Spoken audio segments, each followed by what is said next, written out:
राज्यसभा प्रार्थी भाव घोषणा करा देवाशीष सामंतराय ना आम सहित देवाशीष सामंतराय अच्छा आम सहित आलोचना करवा सर प्रथम तो आपको कंग्राचुलेसन जनवा सर एथर आप आसेम्बली नुह दिल्ली रे राजनीति करेंगे नवीन पट्टनायक को आगे मोर धन्यवाद कृतज्ञता कटकवासी को मोर कृतज्ञता कि गोटे राजनीतिक जीवन रे गोटे असेंबली प्रैक्टिस रु जाइकरी मु आज पार्लियामेंट प्रैक्टिस रे पार्टिसिपेट करि परिबी निश्चित भाव में गोटे बहुत बड़ सुजोग नवीनों जो सेंटर स्टेट रिलेशन को लेकरी आम मैंने ओडिशा हितरे ओडिशा पाई कटक बारवाटी पाई जहाँ उपस्थापन करिवार अछि पार्लियामेंट रे हमु करिया सुजोग दैछथि एवं निश्चित भाव में मु आगामी दिन रे से को प्रकार आम माने ओडिशा प्रति एवं कटक बारवाटी तो मु व्यक्तिगत भाव में बारंबार कहूँ कहीं आज मु जदि भी राज्यसभा जापारी केवल कटक बारवाटी भोटर भाई भौणी मान कहीं से माने जो पौर निर्वाचन रे जो विश्वासटा मत देले एवं 28टी कॉर्पोरेटर बारवाटी कटक रु जीतिले मेयर मध्य 30 ऊर्ध भोट रे लीड कले ये संगठन रो जो मजबूतीटा को बारवाटी कटक आज पौर निर्वाचन रे देखै पारछन भावी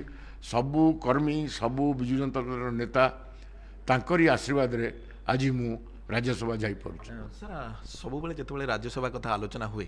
देवाशीष सामंतराय कथा विभिन्न समय आम शुणीचु जे देवाशीष सामंतराय जापरती सर ये आपड़ सब स्पष्ट उत्तर रखती सर आपड़ ये निष्पत्ति को लेकिन सरप्राइज अच्छा कि सर हठात ये निष्पत्ति आसला ना आपण सहित किसी आलोचना को स्तर नवीन पट्टनायक को आपण मैंने चिन्ह पारे बोधे प्रेस तो बहुत कचा कौन ना करे या हम सी जीव प्रेस तो घंटा घंटा राज्यसभा पठे नवीन पट्टनायक जानते से क्या पठेबे तेणु एतरे मु भावुनी एते वर्ष पर 25 वर्ष शासन कलापर आपण मैंने चिन्ह पारना बोधे Naveen Patnaik takes the right decision a decision only आधार होची ओडिशा ओडिशा ओडिशा सर आप ओडिशा को केमती रिप्रेजेंट करेंगे अनेक समस्या अच्छी केंद्र राज्य मध्य जो विवाद रही ओडिशा को नुह कटक बारवाटी को विशेष करके रिप्रेजेंट करी कटक बारवाटी आहुरी अनेक समस्या रही जोटा कि मुझे उपस्थापन करी कटकवासी भी से विश्वास अच्छी कि हाँ ये आम लड़ी पार सर डायरेक्ट पॉलिटिक्स रू आपण टिके दूरे जीवे तो वर्तमान जेहेतु इलेक्शन आउ 2 मास पर अच्छी सर आपण समर्थन केमती रहिबो एवं बारवाटी कटक निर्वाचन मंडली रे जेहेतु गोटे देवाशीष सामंतराय गोटे अप्रतिद्वंदी नेता कह जाए आउ गोटे सेकेंड फेज नेता कटक रे बारवाटी यही कन्स्टिट्युएंसी रे विशेष करी कई बाहरी नांती ताकू केमती से गैप टाकू फुलफिल करा जिवो एवं देवाशीष सामंतराय केमती निर्वाचन रे जे भी प्रार्थी हे तांकू सहयोग एटा कोनसी राज्यसभा जीवा कोनसी गोटे नुआ सिस्टम को मुझाऊनी पार्लियामेंट्री प्रैक्टिस भीतर असेंबली प्रैक्टिस भी सामान जहाँ संविधान रे लिखाई से एक्सपीरियंस अच्छी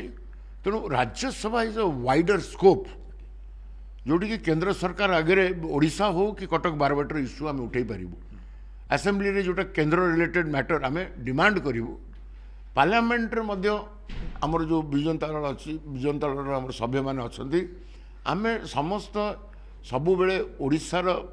जोटा फेडरल सिस्टम भितर केंद्रर आउ स्टेट मानकर जमी संपर्क रहिबार कथा राज्य मानकर सेटा उल्लंघन केम न हो ओडिशा तार नार्य दाबी पाऊ कोटी ना कोटी ओडिशा को अवहेला करा जाउची जोटा कि नवीन पट्टनायक सब कहते गोटे ओडिशा को स्पेशल कैटेगरी स्टेट हिसाब से देखा जाऊ तेणु कटक ओडिशा जो प्रकार रेवेन्यू दौची सेंटर को मिनरल सेस रु हो रेलवे रु हो माइनिंग रु हो ये ओडिशा को से हिसाब रे आमे कौन पाउच सेटा रहिबो गोटे मुख्य समस्या निश्चित हो सर आपनकर किंतु निर्वाचन लड़ीबार इच्छा थिला आपण मध्य कहूतिले जे मु बारवाटी कटक रो कैंडिडेट हेबी दल जेतेबेले मो कथा विचार करिबा एवं मु लड़ीबी हठात सर आपण एक्सेप्ट करि परछन ए जिंस कोप अप करि परिबे आपण विजु जनता दल नेता मानकर इच्छा थाई पारे अनेक जिनस किंतु नवीन पट्टनायक निष्पत्ति नियंती देखिकी किए विनेबिलिटी कहार अच्छी किए लोकसभा को गले ओडिशा पई परफॉर्म करिवो एवं ओडिशा पई लड़ी परिवो किए राज्यसभा गले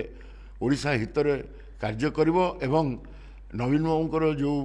केन्द्र रे जो आभिमुख्य रहिवो ତାକୁ ଆମେ ଉପସ୍ଥାପନ କୋଭଳି ଭାବରେ କରିପାରିବୁ। ସାର୍ ଆପଣ ଆଉ ଗୋଟେ କଥା କହିଲେ କି ନବୀନ ପଟ୍ଟନାୟକ ଗୋଟିଏ ସରପ୍ରାଇଜ ପୁଣି ଦେଇପାରନ୍ତି ବାରବାଟୀ କଟକକୁ। ନିଶ୍ଚିନ୍ତ ଭାବରେ ଦେବେ। ନବୀନ ପଟ୍ଟନାୟକଙ୍କ ଫଙ୍କସନିଂ ଷ୍ଟାଇଲ ଆଉ କ'ଣ ଆପଣମାନଙ୍କୁ ଜାଣିବାକୁ ରହିଛି? ତେଣୁ ନିଶ୍ଚୟ ଅପେକ୍ଷା କରନ୍ତୁ। କଟକ ବାରବାଟୀ ତାଙ୍କ ଜନ୍ମ ମାଟି, ବିଜୁବାବୁଙ୍କ ଜନ୍ମ ମାଟି। ଗୋଟେ ସରପ୍ରାଇଜ ଏଇଠି ଯେଉଁ ପ୍ରକାର କ୍ୟାଣ୍ଡିଡେଟ୍ ଦେବେ ଖାଲି ଅପେକ୍ଷା କରି ଦେଖନ୍ତୁ। ସାର୍ ଆପଣଙ୍କ ସମର୍ଥନ ପୁରା ରହିବ ଏବଂ ନିର୍ବାଚନରେ ଭଲ ପ୍ରଦର୍ଶନ ବିଜେଡି ଏଥର କଟକ ଜିଲ୍ଲାରେ। ମୁଁ ସମ୍ପୂର୍ଣ୍ଣ ଭାବରେ ନିର୍ବାଚନରେ ଏଠି କ'ଣ ଜଗତସିଂହପୁର ଜିଲ୍ଲାରେ ଯାଇକି ମଧ୍ୟ ଯଦି ପାର୍ଟି କହିବ ସେଠି ମଧ୍ୟ ଯାଇକରି ମୁଁ ଦଳ ପାଇଁ କାମ କରିବି। ବାରବାଟୀ କଟକ ତ ନିଶ୍ଚିନ୍ତ ଭାବରେ କରିବି, ଜିଲ୍ଲାରେ ମଧ୍ୟ କରିବି। ସାର୍ ଭଲ ପ୍ରଦର୍ଶନ ବିଜେଡି 9କୁ 9 ବିଧାୟକ, 3କୁ 3 ସାଂସଦ। ଶୁଣୁଥିଲେ ଆମ ସହିତ ଦେବାଶିଷ ସାମନ୍ତରାୟ ଆଲୋଚନା କରୁଥିଲେ ଏବଂ ସେ ରାଜ୍ୟସଭା ଯିବେ ଏବଂ ରାଜ୍ୟସଭାରେ କିଭଳି କେନ୍ଦ୍ର ସରକାରଙ୍କ ସହିତ ଲଢ଼େଇ ହେବ ଏବଂ କେନ୍ଦ୍ର ସରକାରଙ୍କ ବାବଦରେ ମଧ୍ୟ ଯାହା ରାଜ୍ୟର ଭୂମିକା ରହିଛି ସେ ବାବଦରେ ମଧ୍ୟ ଆଲୋଚନା କରାଯିବ ଏବଂ ଆଗାମୀ ନିର୍ବାଚନରେ ମଧ୍ୟ ଦଳ ବିଜେଡି ଭଲ ପ୍ରଦର୍ଶନ କରିବ ବୋଲି ସେ ଆଶା ରଖିଛନ୍ତି। କଟକରୁ କ୍ୟାମେରା ପର୍ସନ ସୁବାସଙ୍କ ସହ ଦେବାଶିଷ ମହାନ୍ତି, OTV।